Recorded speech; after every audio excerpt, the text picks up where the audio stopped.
Queridos, quem trouxe Bíblia aí, aparece conosco aí, livro de Neemias, amém? Amém? Livro de Neemias, capítulo 1. Você acha Salmo, né? Aí você começa a retornar aí, atrás de Salmo está Jó, amém? Atrás de Jó está Esther, e atrás de Esther está amém? Fácil de achar, né? Quando é nos profetas, capítulo 1, quando é nos profetas menores, nem eu acho, coisa complicada, né? É tanta gente lá com nomes que a gente nem tem muito costume, né? Mas Neemias é fácil. Todos acharam? Amém? Vou ler alguns versículos, para que der aqui a gente para. Neemias capítulo 1, versículo 1 em diante. Amém? Glória a Deus. Diz assim: as palavras de Neemias, filho de Acalias, e sucedeu no mês de Quisleu, no ano 20º, estando em Suzã, a fortaleza, que veio Hanani, ou Anani, né? Um de meus irmãos, ele e alguns de Judá. Perguntei-lhes pelos judeus que escaparam, que restaram do cativeiro e acerca de Jerusalém. E disseram: o restante que ficaram do cativeiro lá na província está em grande miséria e desprezo, e o muro de Jerusalém fendido, e as suas portas queimadas a fogo. Sucedeu que, ouvindo eu essas palavras, assentei-me e chorei e lamentei por alguns dias, e estive jejuando, orando perante o Deus dos céus, e disse: ah, Senhor, Deus dos céus, Deus grande e terrível, que guardas o conserto e a benignidade para com aqueles que te amam e guardam os teus mandamentos. Esteja, pois, atento aos teus ouvidos e os teus olhos abertos para ouvires a oração do teu servo, que hoje faço perante ti, de dia e de noite, pelos filhos de Israel, teus servos, e faço confissão pelos pecados dos filhos de Israel, que pecamos contra ti. Também eu e a casa de meu pai pecamos. Amém? Senhor nosso Deus e Pai, acabamos de ler a tua palavra. E nós, como todas as outras vezes passadas e as futuras, necessitamos que o teu Espírito, ó Deus, ministre ao nosso coração a tua vontade.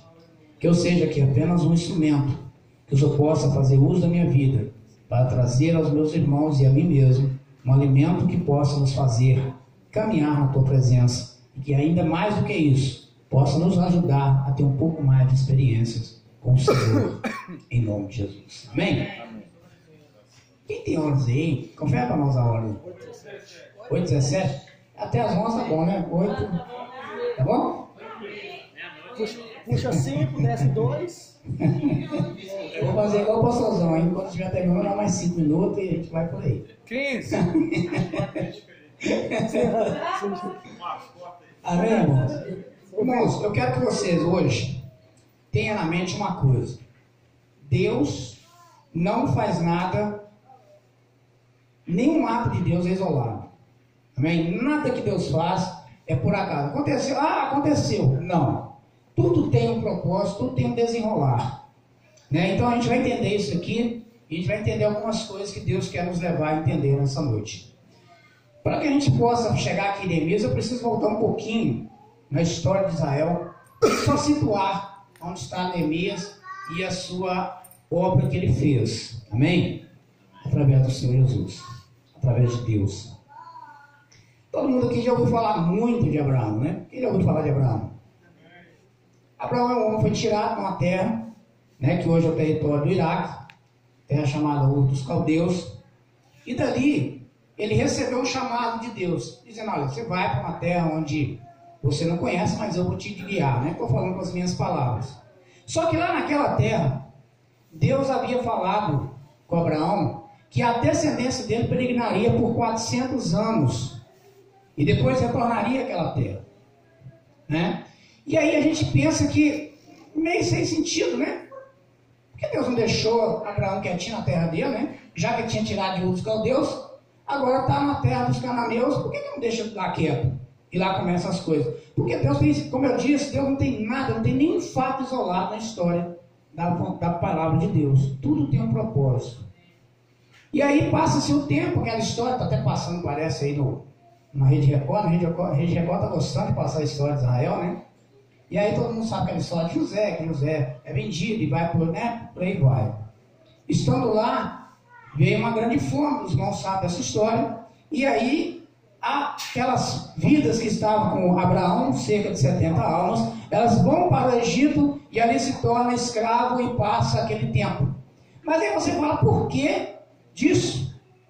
Olha, porque Deus tinha um propósito. Você vê quando eles voltam, a Bíblia vai dizer que o cálice da ira de Deus com os cananeus e todos aqueles, né? Quando a gente fala cananeu, está falando de todas aquelas cidades vizinhas aos cananeus, né? A gente fala cananeu, está falando de todo aquele povo. A Bíblia vai dizer que o cálice da ira de Deus já tinha enchido com eles, porque a maldade deles tinha chegado até o céu. Ou seja, Deus tira Israel daquele lugar, né? Vamos falar aqui de Israel. Deus tira Israel, leva para o Egito, para dar um tempo para aquele povo, para que aquele povo se arrependa. Mas eles não se arrependeram. Chegou o tempo que Deus faz o quê? Traz juízo àquele povo. Então não é um fato isolado Deus tirar Abraão com a sua descendência da terra de Canaã, levar para o Egito e depois tornar a trazer para cá. Só que aconteceu um fato, irmãos, que eu acho muito interessante. Tem alguns versículos que parecem que são versículos soltos, mas eles não são soltos, eles são bem interligados na vontade de Deus. Quando o povo volta do Egito, você lê lá no livro de Josué, com calma, é bom você ler o livro todo. Um dia Josué chama o povo, a responsabilidade, diz assim, olha, escolhei hoje a quem servis. Se é o Deus dos egípcios, volte para lá. Se é o Deus de vossos pais, adore. Se é os deuses dos cananeus, fique à vontade. Mas faça uma escolha. Eu e minha casa serviremos o Senhor. Porque desde aquele tempo, Israel tinha uma coisa muito impregnada em si, que era a idolatria. Note que o povo começa a andar no deserto e por um momento Moisés, que falou Abraão já tinha passado, Moisés sobe para o monte e aquele povo começa a ficar, quem é que vai seguir a gente, quem é que vai diante da gente? E aí o que eles fizeram? Um ídolo.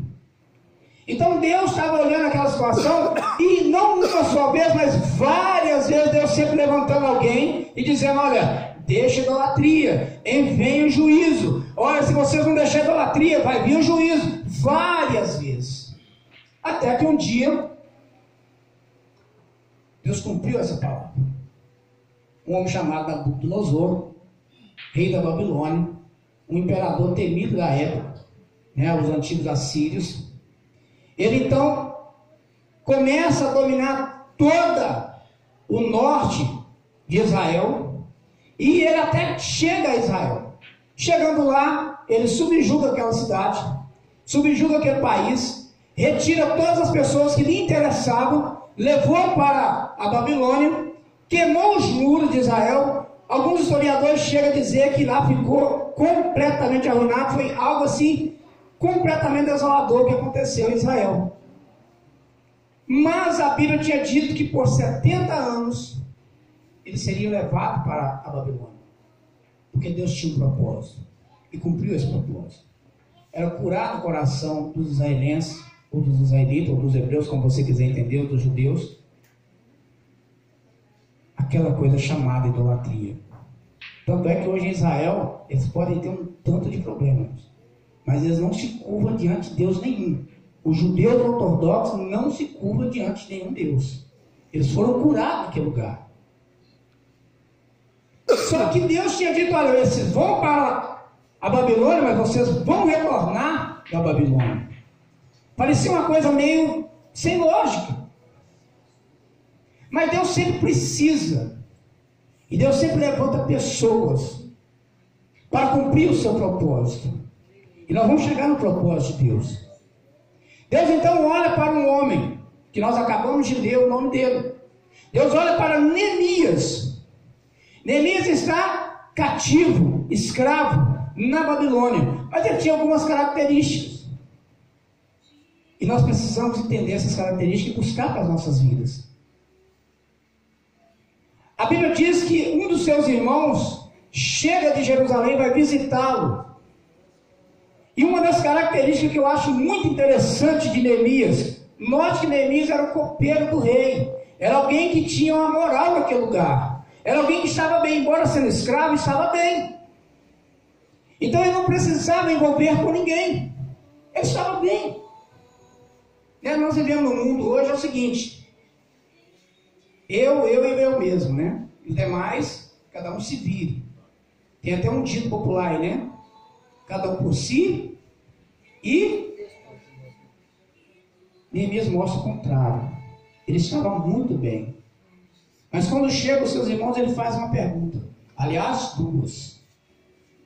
Ele diz: olha, como está o restante do povo que ficou lá em Jerusalém? E como está os muros de Jerusalém? Ele faz duas perguntas, porque ele quer entender duas coisas que estão acontecendo naquele povo. Ele queria saber como é que estavam os seus irmãos que ali estavam. Mas também ele queria saber como estava a situação daquele país. E a notícia foi desoladora para ele. Hanani diz para ele assim: os nossos irmãos estão numa tremenda miséria. E os muros fendidos e queimados. Uma grande maioria de nós talvez diria assim: então os crentes gostam de dizer isso, né? Plantado está colhendo. Quem mandou você idólatra? Eu estou bem. Eu estou na casa do rei. Olha para mim, eu sou copeiro do rei. Confia em mim. Aquele povo, não foi poucos os avisos que eles receberam. Plantar agora está colhendo. Muita gente dizer isso. Muita gente. Principalmente aqueles que estão bem financeiramente e espiritualmente. Tem um versículo que não é solto. Diz: olha, vós que estáis de pé, cuide para que não caia. Neemias estava cuidando disso. Quando ele recebeu aquela notícia, ele disse assim: olha, por vários dias eu chorei, lamentei, orei e jejuei. E Neemias tinha uma característica que eu acho que todo crente precisa ter. Quem não tem precisa buscar. Neemias era um homem alegre. Irmãos, prestem atenção, se nós servirmos ao Senhor, eu sei que dificuldade todo mundo tem, mas a alegria do Senhor tem que estar na minha vida. Olha a vida dos homens de Deus. José era escravo, acusado de coisa que não fez, condenado injustamente, mas em nenhum momento você vai ver José triste, né? Fazendo igual o Chaves, né? Que vida que não serve. Tem crente assim. A gente olha para a Bíblia e a gente vê ele completamente oposto. Neemias, a Bíblia vai dizer que ele é alegre, sabe por quê? Porque passados esses dias ele entra na presença do rei, e o rei notou isso nele.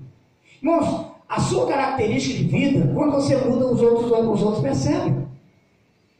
O rei olhou para ele e falou assim: o que está acontecendo com você, Neemias? Por que está triste o seu semblante? Olha, se ele estava triste, porque eu estava acostumado com ele alegre. E uma das características que nós precisamos ter na nossa vida é a alegria do Senhor. Neemias estava numa condição de escravo, mas ele tinha a alegria de Deus na vida dele.